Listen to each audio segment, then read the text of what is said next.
નમસ્કાર. દિવસભરના તાજા સમાચારોમાં તમારું સ્વાગત છે. તમારી સાથે હું છું પિનલગીરી ગોસ્વામી. સમાચારો વિસ્તારથી જાણીએ એ પહેલા મહત્વના સમાચારો ઉપર એક નજર. નમસ્કાર મિત્રો સ્વાગત છે તમારું અમારી યુટ્યુબ ચેનલમાં. આજની વિડીયોમાં વાત થશે દેશ અને દુનિયાના સુપરફાસ્ટ સમાચારની. સૌપ્રથમ વાત કરીએ તો વરસાદની શક્યતા. 12 થી 18 રાજ્યમાં ભાગોમાં હજુ પણ વરસાદ થવાની શક્યતા છે. હવામાન વિભાગે આજે બનાસકાંઠા, મહેસાણા, સાબરકાંઠા, ગાંધીનગર, આણંદ, મહીસાગર, પંચમહાલ, અરવલ્લી, ખેડા, અમદાવાદ, પાટણ, દાહોદ, વડોદરા, છોટાઉદેપુર, ભરૂચ, નર્મદા, સુરત, તાપી, ડાંગ, નવસારી અને વલસાડ જિલ્લામાં ગાજવીજ સાથે હળવા વરસાદની આગાહી કરી છે. જ્યારે સુરેન્દ્રનગર, બોટાદ, ભાવનગર, અમરેલી, ગીર સોમનાથમાં છૂટાછવાયા વરસાદની શક્યતા છે. હવામાન નિષ્ણાત અંબાલાલ પટેલે જણાવ્યું છે કે તારીખ 11 જૂન બાદ રાજ્યમાં ચોમાસું સક્રિય થવાની શક્યતા રહેલી છે. તારીખ 8 થી 12 મુંબઈ અને મહારાષ્ટ્રના સહિતના અનેક વિસ્તારમાં વરસાદની શક્યતા છે. 12 થી 18 રાજ્યમાં ભાગોમાં હજુ પણ વરસાદની શક્યતા રહેલી છે. 10મી જૂને નબળું ચોમાસું ગુજરાત રાજ્યના દક્ષિણ ભાગમાં આવી શકે તેવી પણ શક્યતા છે. મિત્રો, અન્ય મહત્વના સમાચારની વાત કરીએ તો ક્રિકેટ મેચની.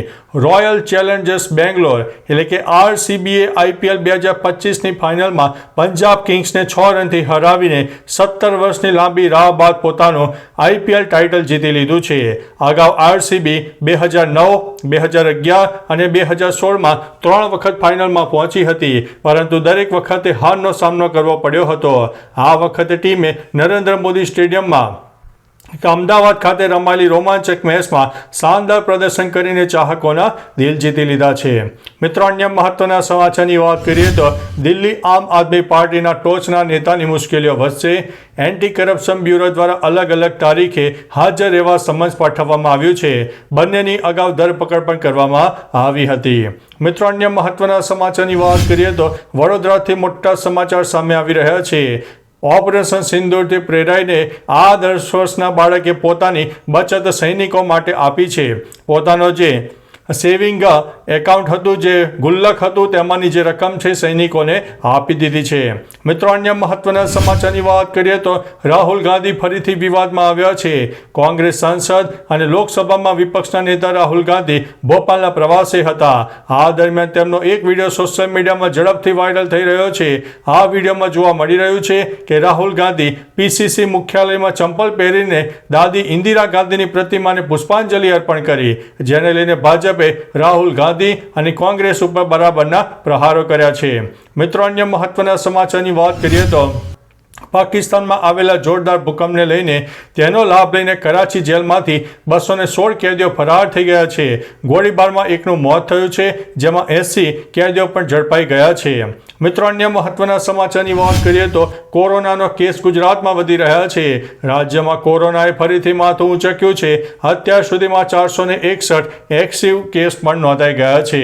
મિત્રો, અન્ય મહત્વના સમાચારની વાત કરીએ તો વડોદરામાં દુષ્કર્મ કેસનો આરોપી પૂર્વ ધારાસભ્યનો પૌત્ર 18 દિવસ બાદ ઝડપાઈ ગયો છે. મિત્રો, અન્ય મહત્વના સમાચારની વાત કરીએ તો દહેક ગામમાં ભારે પવન સાથે ધોધમાર વરસાદ. મોડી રાત્રે પવન સાથે વરસાદના કારણે રાત્રે રોડ પર વાહન ચાલકોને હાલાકી થઈ. જગતનો તાત અત્યારે ચિંતાતુર બન્યો છે. બાજરીના પાકને નુકસાન જવાની ભીતિ છે. ભારે પવનને કારણે બીજી તરફ વાતાવરણમાં ઠંડક પણ પ્રસરી છે. મિત્રો, અન્ય મહત્વના સમાચારની વાત કરીએ તો ગાંધીનગર મેટ્રોના મોટા સમાચાર સામે આવ્યા છે. લ્યો બોલો, અમદાવાદ બાદ હવે ગાંધીનગરમાં પણ મેટ્રો રૂટમાં કેબલની ચોરી થઈ હોય તેવી ઘટના સામે આવી છે. મિત્રો, અન્ય મહત્વના સમાચારની વાત કરીએ તો ઓપરેશન સિંદૂર. ભારત ન્યુક્લિયરની ધમકી સહન નહીં કરે તેવું CDSનું મોટું નિવેદન સામે આવ્યું છે. કહ્યું છે નુકસાન નહીં પરંતુ પરિણામ મહત્વનું છે. મિત્રો, અન્ય મહત્વના સમાચારની વાત કરીએ તો IPL ફાઇનલમાં પંજાબ સામે RCBની જીત થઈ છે. મોદી સ્ટેડિયમ બહાર ફેન્સની ધૂમ જોવા મળી છે. લોકો નાચતા જોવા મળ્યા. સુરત અને રાજકોટમાં લોકો રસ્તા પર ઉતર્યા અને ફટાકડા ફોડીને જીતને વધાવી હતી. મિત્રો, અન્ય મહત્વના સમાચારની વાત કરીએ તો મહાનગરપાલિકાની વેબસાઇટ પર સાયબર એટેક જોવા મળ્યો છે. વાત છે રાજકોટની. ડેટા ચોરીની શંકા પણ છે. 400 જીબીથી વધુ ડેટા ચોરી થયાની શક્યતા છે. BSNLની સાયબર સિક્યુરિટીની અલગ અલગ 3 ટીમે તપાસ આદરી છે. મિત્રો, અન્ય મહત્વના સમાચારની વાત કરીએ તો પૂર્વ ભારતમાં વિનાશ વેરતા વરસાદ જોવા મળ્યો. પૂર અને ભૂસ્ખલનની પરિસ્થિતિ સર્જાઈ છે. આસામમાં પણ 4 લાખ લોકોને તેની અસર થઈ છે. મિત્રો, અન્ય મહત્વના સમાચારની વાત કરીએ તો કોરોનાએ ફરીથી ચિંતા વધારી છે. 24 કલાકમાં 5 લોકોના મોત થયા છે. એક્ટિવ કેસનો આંકડો 4000ને પાર થઈ ગયો છે. મિત્રો, અન્ય મહત્વના સમાચારની વાત કરીએ તો ખેડાના નડિયાદમાં મહાનગરપાલિકાના સફાઈ કામદારોની હડતાલ જોવા મળી. શહેરના મુખ્ય માર્ગો પર કચરાના ઢગલે ઢગલા જોવા મળી રહ્યા છે.